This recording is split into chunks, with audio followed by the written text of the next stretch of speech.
of the Liberia Broadcasting System, and welcome to Newsline. 30 minutes news presentation about Liberia and the rest of our one world. Today is Tuesday, December 5, 2023. My name is Titi Jibro with this afternoon's presentation. And the headlines: tension mounts in Grangida County following death of Representative Errol Madison Gwen. UN Women and Justice Ministry intensify awareness on gender-based violence in Monrovia. USAID Liberia launches pitch competition seeking to provide financial assistance for Liberian-owned agro businesses.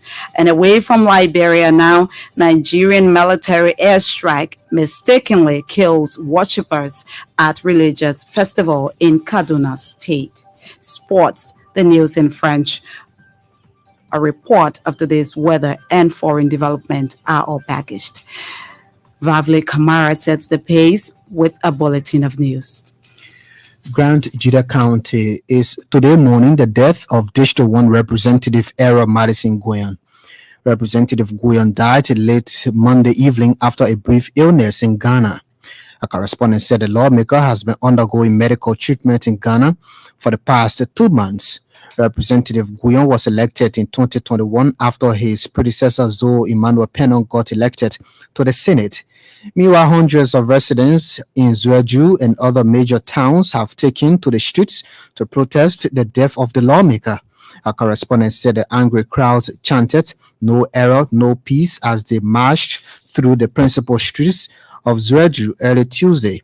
They said they have destroyed properties of Senator Zoe Pennon and the headquarters of the National Traditional Council in Zueju, linking them to the representative's death. Justice Ministry, in collaboration with UN Women Liberia, has lighted the headquarters of the Liberian National Police in orange colors. The occasion marks the ongoing observance of the 16th day of activism against sexual gender-based violence against women and girls. UN Women Country Representative Comfort Lamte termed SGBV as a pandemic that affects human development. By the Liberian National Police to addressing gender-based violence, to responding to it, and to also championing efforts to prevent violence against women and girls in this country. Speaking at the lighting ceremony Monday, Madam Lamte described the police as critical stakeholders in the fight against SGBV. The UN Women Country representative also expressed optimism that police involvement will enhance the fight against SGBV. Pre-trial detainees at the Fishtown Central Prison in Riverview County are calling for speedy trial. They attributed the delays in the adjudication of their cases to the absence of county attorney, Councillor Fombi Kamara. Cases on the coast docket are yet to be tried since the opening of the November term of court. But when contacted by our correspondent, Councillor Kamara confirmed the information and further clarified that his absence is due to the lack of funding to properly dispense justice. Meanwhile, the family members of the pre-trial detainees have described the act as a violation of their fundamental rights without due process. United States Agency for International Development, USAID, has launched what it calls agribusiness pitch competition in Liberia. USAID Deputy Mission Director Rory Donohoe said the initiative is intended to create jobs and provide financial, managerial, and technical assistance to agribusiness owners in Liberia. Mr. Donohoe told the Elbc Super Morning Show Tuesday that at least 92 agribusiness owners are expected to participate in the competition. What we're trying to do for the pitch competition is make sure that when we take U.S. taxpayer money and invest it here in Liberia, that we're giving that money to people who can make a difference with that money. And that making a difference often comes to creating jobs and creating futures for Liberia, and that are bringing opportunities to young people, not just in Liberia, but this is part of a worldwide movement for how USA delivers foreign assistance.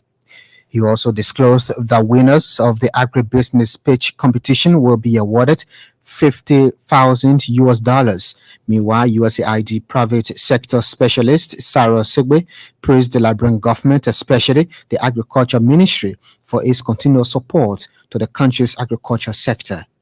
In another development, USAID transforming the education system for teachers and the students activity has begun semester 4 of its faculty and leadership professional development training in Monrovia. The training is targeting higher education teacher training institutions in the education sector of early childhood and primary schools teachers. USAID test chief of party Liberia Gitch Liana Gitch stressed the need for more investment in the teaching workforce. Madam Gitch said teachers play a significant role in the reshaping and improving of economic and academic status of any nation. And the Director General of the National Commission on Higher Education, Dr. Edward Wonkeyo, has hailed United States government for its immense support to Liberia's education system. Dr. Wonkeyo said the support to the Education Ministry and the National Commission on Higher Education received from the U.S. government cannot be overemphasized. Speaking Monday in Monrovia, Dr. Wonkeyo said such support is vital to enhancing national literacy. We cannot stop thanking the government and people of the United States of America for the tremendous support provided to the Ministry of Education and the National Commission on Higher Education to improve the quality of teachers' instructional delivery in our early childhood and primary schools. The NCHE Director General also urged Liberians in the education sector, especially teachers, to utilize opportunities being provided by the government and the people of the United States.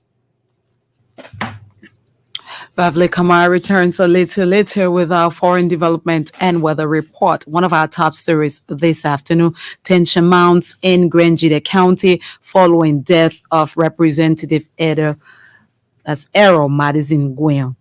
To this story now, Liberia National Police Headquarters was Monday evening lighted in orange colors in recognition of police efforts in championing the fight against SGBV in Liberia.